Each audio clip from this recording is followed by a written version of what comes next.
న్యాయమైన డిమాండ్ల సాధన కోసం చేస్తున్న పోరాటానికి తాను అన్ని వేళలా అండగా ఉంటానని తన వంతు సహకారం అందిస్తానని బీజేపీ రాష్ట్ర నాయకులు కంది శ్రీనివాసరెడ్డి అన్నారు. కాంట్రాక్టు అవుట్సోర్సింగ్ పంచాయతీ కార్యదర్శులందరినీ క్రమబద్ధీకరించాలని కోరుతూ ఆదిలాబాద్ జిల్లా కేంద్రంలోని కలెక్టరేట్ ఎదుట చేపట్టిన నిరవధిక సమ్మెకు కంది శ్రీనివాసరెడ్డి సంపూర్ణ మద్దతును ప్రకటించారు. ఇక సమ్మె శిబిరాన్ని సందర్శించి 50,000 రూపాయలు ఆర్థిక సాయం తక్షణ సాయాన్ని వారికి అందించి ఔదార్యాన్ని చారుకున్నారు.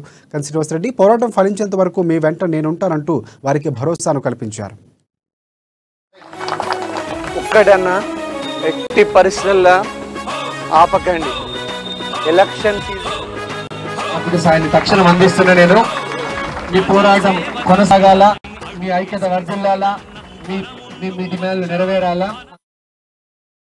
జూనియర్ పంచాయతీ కార్యదర్శులు విలేజ్ సైంటిస్టులని కంది శ్రీనివాసరెడ్డి అన్నారు. రాష్ట్ర ప్రభుత్వం వారితో వెట్టి చాకరీ చేయించుకుంటుందని, హక్కుల సాధన కోసం ఉద్యమిస్తూ ఉంటే పంగనామాలు పెట్టి మొండి వైఖరి ప్రదర్శిస్తుందంటూ మండిపడ్డారు. క్షేత్రస్థాయిలో కీలక భూమిక పోషించే వారి పట్ల నిర్లక్ష్యంగా వ్యవహరించడం సరికాదని తెలంగాణ సర్కార్ను ఉద్దేశించి ఆయన తీవ్రంగా విమర్శలు గుప్పించారు. పుట్టింది మొదలుకొని మరణించేంత వరకు అటు ప్రభుత్వం ఏ కార్యక్రమం చేపట్టినా పక్కాగా అమలు చేస్తూ ప్రజలకు విశేషమైన సేవలు అందిస్తున్నారని అన్నారు. అలాంటి వారిని సర్కారు విమర్శించడం సిగ్గుచేటని అభివర్ణించారు. పంచాయతీ కార్యదర్శులు రెగ్యులరైజ్ చేయడంతో పాటు విధి నిర్వహణలో ప్రాణాలు కోల్పోయిన వారి కుటుంబాలను కూడా అన్ని విధాలుగా ఆదుకోవాలని డిమాండ్ చేశారు కంది శ్రీనివాసరెడ్డి. లేని పక్షంలో సమ్మెను మరింత ఉధృతం చేస్తామని హెచ్చరించారు. పంచాయతీ కార్యదర్శుల న్యాయమైన డిమాండ్లు నెరవేరేంత వరకు తాను వారికి అండగా ఉంటానని, అవసరమైతే ప్రత్యక్ష పోరాటానికి దిగుతామని కూడా స్పష్టం చేశారు. ఈ కార్యక్రమంలో ఓబీసీ మోర్చా జిల్లా అధ్యక్షులు గొర్ల రాజు యాదవ్, జూనియర్ పంచాయతీ కార్యదర్శి సంఘం జిల్లా అధ్యక్ష ప్రధాన కార్యదర్శులు చంద్రశేఖర్, ప్రశాంత్ తదితరులు పాల్గొన్నారు.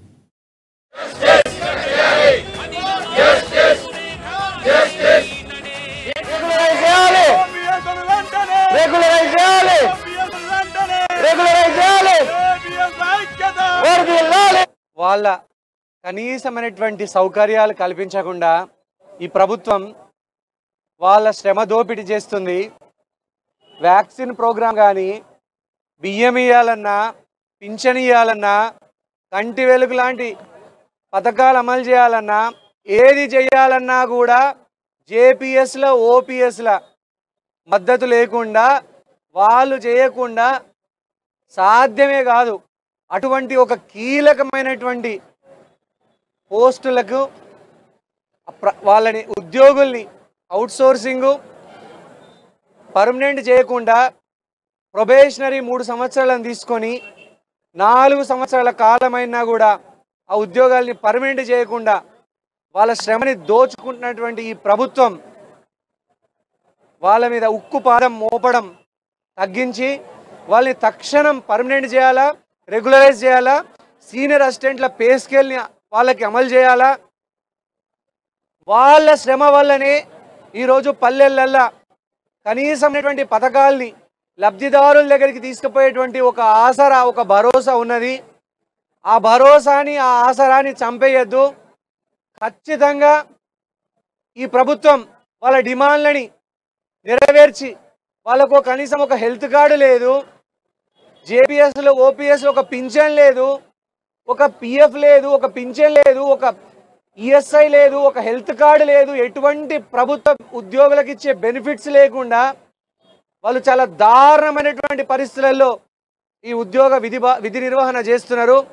ఈరోజు రాష్ట్ర వ్యాప్తంగా జూనియర్ పంచాయతీ కార్యదర్శులు మరియు అవుట్సోర్సింగ్ పంచాయతీ కార్యదర్శులు మా యొక్క జాబ్లను రెగ్యులర్ చేయాలన్న ఒకే ఒక్క ఉద్దేశంతో ప్రభుత్వానికి ఎన్నోసార్లు విన్నపించినప్పటికీ సమ్మె నోటీసు ఇచ్చినా కూడా మాకు ఈ 15 రోజుల కాల వ్యవధిలో మాకు ఎటువంటి హామీ రానందున రాష్ట్ర వ్యాప్తంగా ప్రతి ఒక్క జేపీఎస్ ఆఫీసు నిరవధిక సమ్మె అనే కార్యక్రమాన్ని మొదలుపెట్టడం జరిగింది.